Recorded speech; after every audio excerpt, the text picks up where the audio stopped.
தமிழக அரசின் நில ஒருங்கிணைப்பு சட்டத்தை உடனடியாக திரும்பப் பெற வலியுறுத்தி கோவை தெற்கு வட்டாட்சியர் அலுவலகம் முன்பாக தமிழ்நாடு விவசாயிகள் சங்கம் சார்பில் 100க்கும் மேற்பட்ட விவசாயிகள் ஆர்ப்பாட்டத்தில் ஈடுபட்டு வருகின்றனர். இது தொடர்பான கூடுதல் தகவல்களை செய்தியாளர் அருண் வழங்க கேட்கலாம். வணக்கம் அருண், இந்த ஆர்ப்பாட்டம் குறித்தான முழு விவரங்கள். வணக்கம். அதாவது விவசாயம் மற்றும் நீர்நிலைகளை அழித்து ஒழிக்கக்கூடிய நில ஒருங்கிணைப்பு சட்டத்தை தமிழக அரசு உடனடியாக திரும்பப் பெற வேண்டும் என்ற அடிப்படையில் தான் இந்த போராட்டமானது நடைபெற்று வருகிறது. தமிழ்நாடு விவசாயிகள் சங்கம் சார்பில் நடைபெற்று வரக்கூடிய இந்த போராட்டம் என்பது கோவை தெற்கு வட்டாட்சியர் அலுவலகம் முன்பாக நடைபெற்றது. இதுல அந்த தமிழ்நாடு விவசாயிகள் சங்கத்தினுடைய தலைவர் சு. பழனிசாமி தலைமையில சுமார் 100க்கும் மேற்பட்ட விவசாயிகள் பங்கேற்றிருக்காங்க. குறிப்பாக அவங்க சொல்றது என்னன்னா, கடந்த 2023ஆம் ஆண்டு ஏப்ரல் மாதம் 21ஆம் தேதி தமிழ்நாடு சட்டப்பேரவையில நில ஒருங்கிணைப்பு சட்டம் முன்மொழியப்பட்டு அந்த மசோதா அறிமுகம் செய்யப்பட்ட போதே அந்த மசோதாவானது எந்த விதமான ஒரு விவாதமின்றி குரல் வாக்கெடுப்பு மூலமாக நிறைவேற்றப்பட்டதாகவும், ஆனால் விவசாயிகள் தரப்புல இந்த மசோதாவிற்கு எதிராக ஏற்கனவே சென்னையில் ஒரு ஆர்ப்பாட்டம் நடத்தி தமிழக அரசிடம் இது குறித்து முறையிட்டதாகவும் அவர்கள் தெரிவித்திருக்கிறார்கள். ஏன்னு கேட்டால் சட்டம் நிறைவேறும் பட்சத்தில் விவசாயம் என்பது பாதிக்கப்படும், மற்றொன்று நீர்நிலைகள் என்பது முற்றிலுமாக அழிக்கப்படும் என்பது விவசாயிகளுடைய கருத்தாக இருக்கிறது.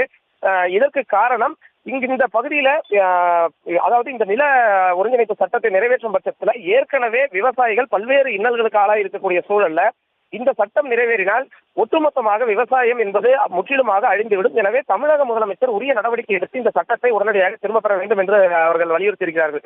அதே வேளையில கடந்த சட்டமன்ற தேர்தலின் பொழுது திமுகவினுடைய தலைவரும் அப்போதைய எதிர்க்கட்சி தலைவரும் தற்போதைய முதலமைச்சருமான திரு மு.க. ஸ்டாலின் அவர்கள் இந்த நில ஒருங்கிணைப்பு சட்டம் இதற்கு எதிராக அவர் இருந்ததாகவும், தற்போது ஆட்சிக்கு பிறகு அவரது நிலைப்பாட்டில் மாற்றம் ஏற்பட்டுள்ளதாகவும் அவர்கள் தெரிவித்திருக்கிறார்கள். எனவே தங்களது கோரிக்கை நிறைவேறும் வரை தங்களது போராட்டம் என்பது தொடரும் எனவும் அவர்கள் கூறியிருக்கிறார்கள். சுபா,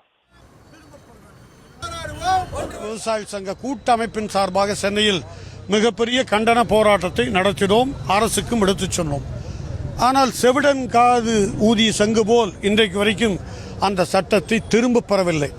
இப்பொழுது தமிழ்நாடு முழுவதும் முழுவதும் மாவட்டங்களில் இந்த சட்டத்தை திரும்ப பெற வேண்டும் என்றுதான் இத்தகைய ஆர்ப்பாட்டத்தை தமிழ்நாடு விவசாய சங்க அமைப்புகள் சார்பாக நடத்தி கொண்டிருக்கிறோம்.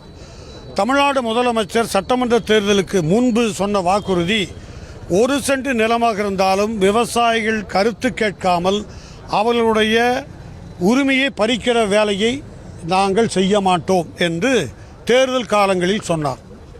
சொன்னதை செய்ய வேண்டிய அரசு மாறாக விவசாய நிலங்களை பறிக்கிற சட்டத்தை நிறைவேற்றியது என்பதுதான் விவசாயிகளுடைய நெஞ்சிலே ஈட்டி குத்துவது போல் இருக்கிறது. ஆகவேதான் இந்த சட்டத்தை திரும்ப பெற வேண்டும். செய்திகளை உடனுக்குடனும் துல்லியமாகவும் தெரிந்து கொள்ள சப்ஸ்கிரைப் பண்ணுங்க.